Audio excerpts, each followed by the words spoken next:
Selamat datang kembali di pembahasan mendalam kita. Kali ini kita bakal bongkar rahasia otak, langsung dari bukunya John Medina, Brain Rules. Kita udah rangkum beberapa aturan kunci nih. Siap buat bikin otak Anda makin jos. Siap dong. Medina ini keren ya. Dia ahli biologi, tapi bisa nerjemahin sains otak jadi tips yang praktis banget. Kita fokus ke aturan yang paling nyambung lah buat bantu Anda belajar sama kerja lebih efektif. Intinya, kita saring yang paling mantap buat Anda. Oke, langsung aja ya. Yang pertama, olahraga.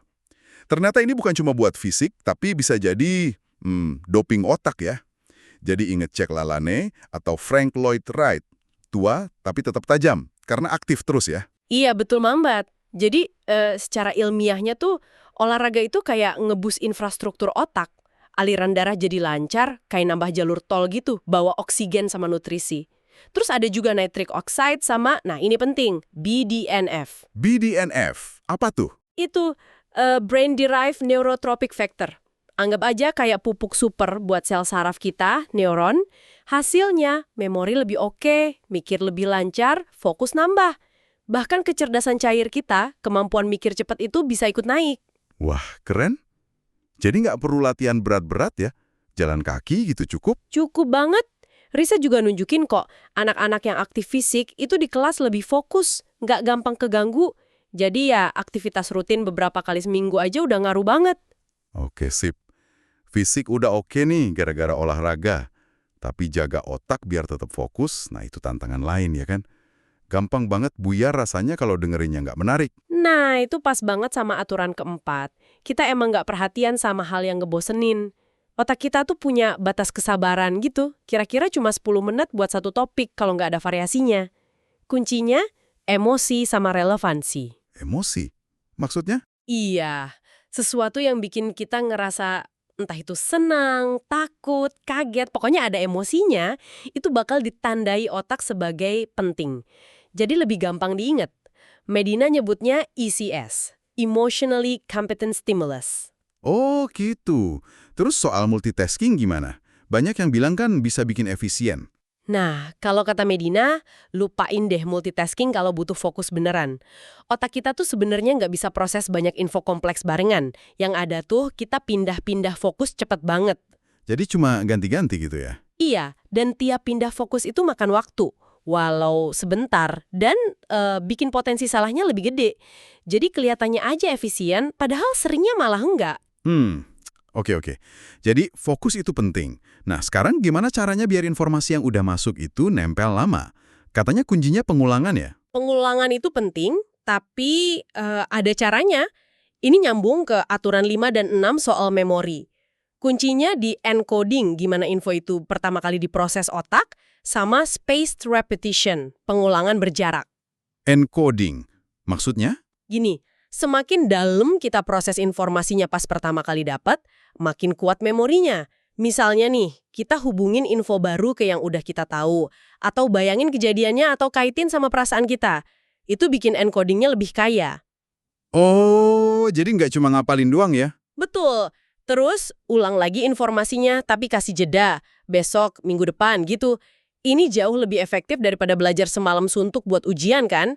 Itu namanya spaced repetition. Kasus pasien HM yang hipokampusnya rusak itu bukti kuatnya. Dia nggak bisa bikin memori jangka panjang baru sama sekali. Oke, paham. Tapi ada nggak sih yang bisa ngerusak kemampuan belajar kita? Stres misalnya. Banget, itu aturan ke-8. Otak yang stres itu cara belajarnya beda, dan seringnya lebih jelek. Hormon stres kayak kortisol itu bagusnya buat jangka pendek, kayak lari dari bahaya gitu. Tapi kalau stresnya kelamaan, misalnya masalah kerjaan atau rumah tangga, nah itu jadi racun buat hipokampus. Wah, hipokampus lagi ya? Bagian penting buat memori tadi kan? Iya, kalau rusak gara-gara kortisol kebanyakan, ya akibatnya susah fokus, susah mikir jernih, memori jangka pendek keganggu. Apalagi kalau kita ngerasa nggak punya kendali sama situasi stresnya. Itu makin parah, namanya learned helplessness. Waduh, serem juga ya efek stres. Oke, selain ngelola stres, ada lagi cara biar belajar makin nempel? Katanya pakai banyak indera sekaligus itu bagus. Tepat sekali. Aturan ke-9, stimulasi lebih banyak indera. Otak kita tuh emang dari sananya udah nyatuin info dari semua indera.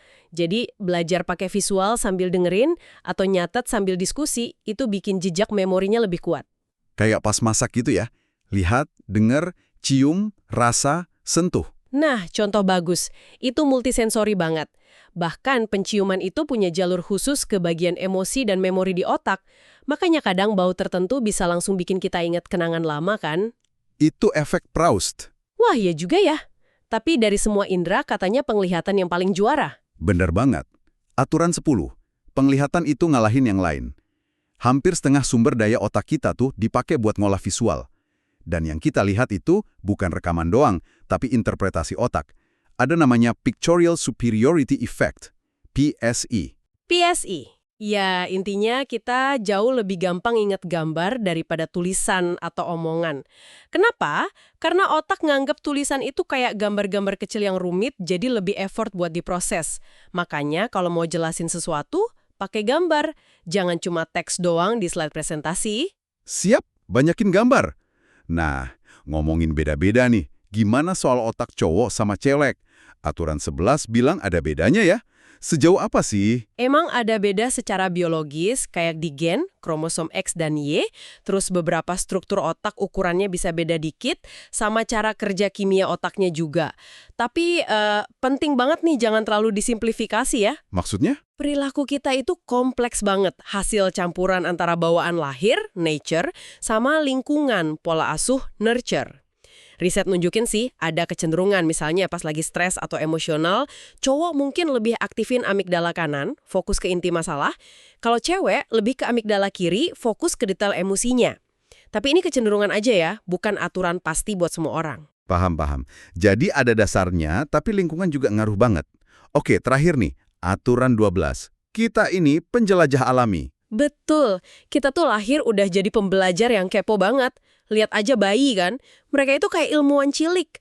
Ngamatin, bikin hipotesis, eksperimen, mainan dilempar jatuh nggak ya? Terus narik kesimpulan. Ada juga mirror neuron yang bantu kita niru dan belajar dari orang lain. Jadi rasa ingin tahu itu nggak hilang pas kita dewasa. Nggak seharusnya hilang, justru itu modal kita buat terus berkembang. Makanya lingkungan yang ngedukung rasa ingin tahu itu penting banget.